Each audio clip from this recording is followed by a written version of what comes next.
Aw, man, I'm breaking my own rules. We have ourselves a Canucks game that's going to start at 7:30, or at least the broadcast is going to start at 7:30. According to other sources, it appears the puck drop might be closer to 8 p.m. because TNT in the States, the way they distribute their NHL games, they don't want to get any overlap in there. So, of course, a game between Vancouver and Montreal has to cater to the American broadcasters.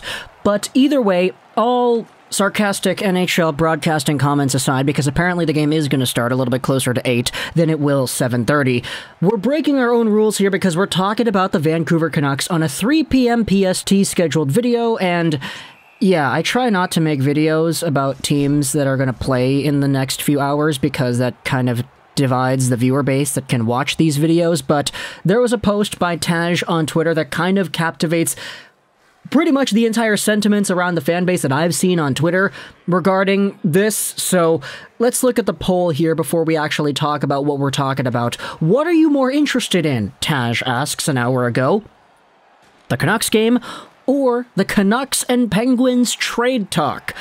At the time of recording this audio, Pens and trade talk with the Canucks is at 65.1% out of nearly 700 votes, which says to me that, hey, just like myself, a good chunk of Canucks fans are more excited and more intrigued by the actual trade discussions going on than the game that's going to happen between Vancouver and Montreal at 7:30, 7:45-ish. So, what exactly are these Pens and Canucks trade rumor talks? Let's go over to Donnie and Dhali, because earlier today we had ourselves the show where Rick Dhaliwal shared his scoop as to what's going on with the team. This is the video. It'll be linked in the description if you want to go ahead and watch it. But Rick Dhaliwal pretty much goes out there and talks about how the Pittsburgh Penguins are a subject of interest for Vancouver. Why? Because Vancouver assistant GM Derek Clancy was at the Penguins game last night. He said they're looking at players, and he would not be surprised if John Marino and Evan Rodrigues were guys that Vancouver was eyeing. Dhaliwal also wrapped up these discussions by talking about how he wouldn't be surprised if there was something cooking between the Canucks and the Penguins, and he also would not be surprised if Brock Boeser was included too.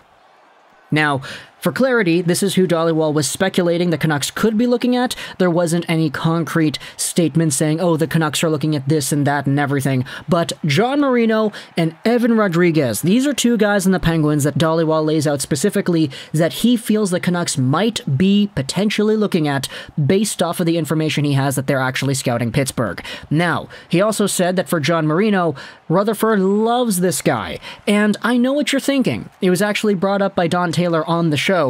What the heck are these Canucks guys doing? You have Jim Rutherford, you have Clancy, you have these former Pittsburgh guys coming in here, and the first thing they do before making any other trades of the like, they're going back to their old team in the Penguins and they're scouting those guys? Come on, man, that's kind of cheap, isn't it? And Rick Dhaliwal actually replied to Donnie on the show, and he said, look, this is what NHL people do. Travis Green had Sven Baertschi and Derek Pouliot for the Portland Winterhawks back when he was in the WHL. You have Willie Desjardins, who brought in Derek Dorsett, and Lyndon Vey also on the same kind of thing. Sure, those deals didn't really work out all too well, but this is not new territory for Vancouver Canucks executives to be exploring the options of acquiring players they've had before.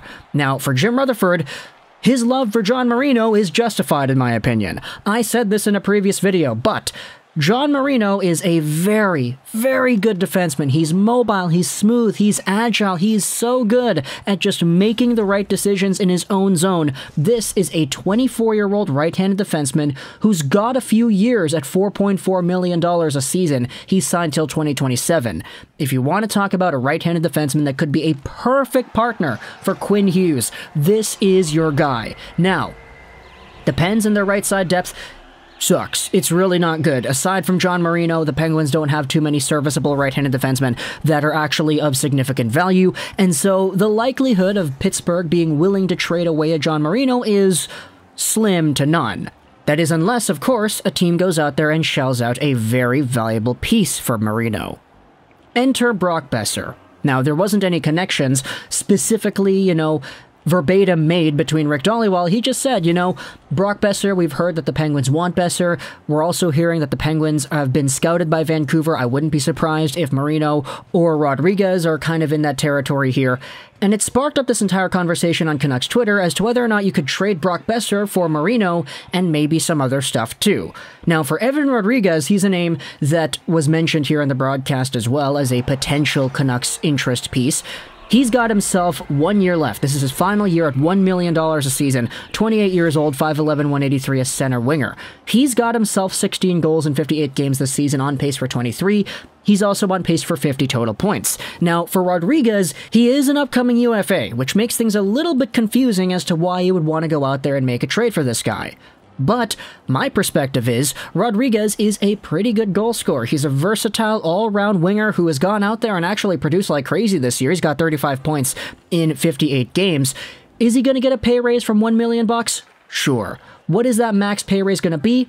I don't really know. If you want to go out there and argue 3, 4, 4.5-ish, I wouldn't be surprised if he settles for something like that, especially for the season that he's having. But the caveat is, he's only really had this type of season once. All the previous years of him in the NHL have seen him get 14, 20, 25 points on the year. He had a 29-point season in 2018-19 for Buffalo, but that was good enough to earn him a $2 million AAV contract. If you want to go out there and say that Brock Boeser could be traded over to Pittsburgh and you get Evan Rodrigues and John Marino in return, I'm not saying that's what's going to go down, but just for the sake of putting together all the pieces that we have, if you trade away Boeser for Marino and Rodrigues, you're essentially just downgrading Brock Boeser to a Rodrigues, and you're adding John Marino on top of that. Why do I say it like that? Well, because Rodrigues is a goal-scoring, versatile forward, and he's probably going to be a lot cheaper than Brock Boeser and his $7.5 million qualifying offer is going to be. Sure, he's older, but if the Canucks do feel like they're going to be able to be competitive in 2-3 years rather than 4 or 5 years, Rodrigues could be just at the tail end of the goodness of his career to actually fit in with the Canucks and what they're building here. Everybody talks about JT Miller and whether or not he's going to fade out in his early 30s or whatever. Rodrigues is 28. He's kind of in his prime right now, and he's already got himself a 25-goal pace on the year. Or 23. Same thing. Is he a downgrade over Boeser? Probably. I think most people would say so. But this also means he will be cheaper when the Canucks start renegotiating these contracts. Rodrigues will probably demand less money, he might go shorter term, and if the Canucks are able to get a John Marino in that kind of package as well, for some miraculous reason, I think it would be an absolute win. Even just the idea of Boeser for Marino and other stuff, I think would be a win.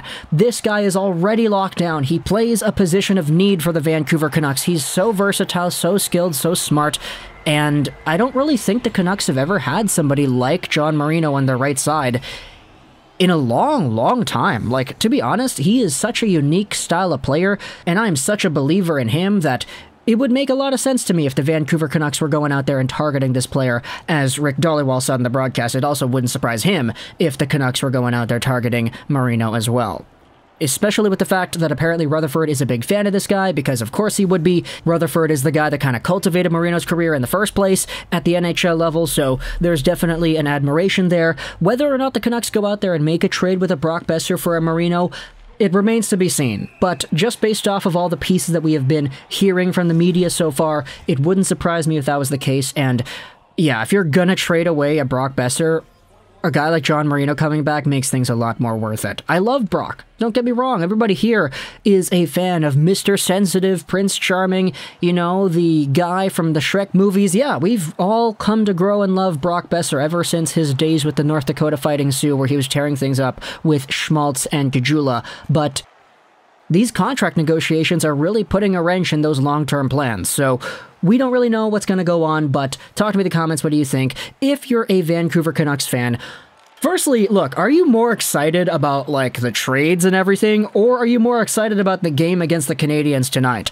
I'm personally excited for both, but as the poll that Taj posted on the Twitter indicates, a lot of Canucks fans are placing quite a sizable amount more value into these trade conversations than they are in the actual game. So you can let me know in the comments if you're in the same boat over there. If you're a Pittsburgh Penguins fan, what do you think about the idea of trading away a Rodrigues or a Marino plus for Brock Boeser? I know you guys might be sort of traumatized by Brock because of all the damage he did to Matt Murray over the years, but let me know in the comments either way what your thoughts are on that point. I hope you enjoyed this British Trolls 99, and bye.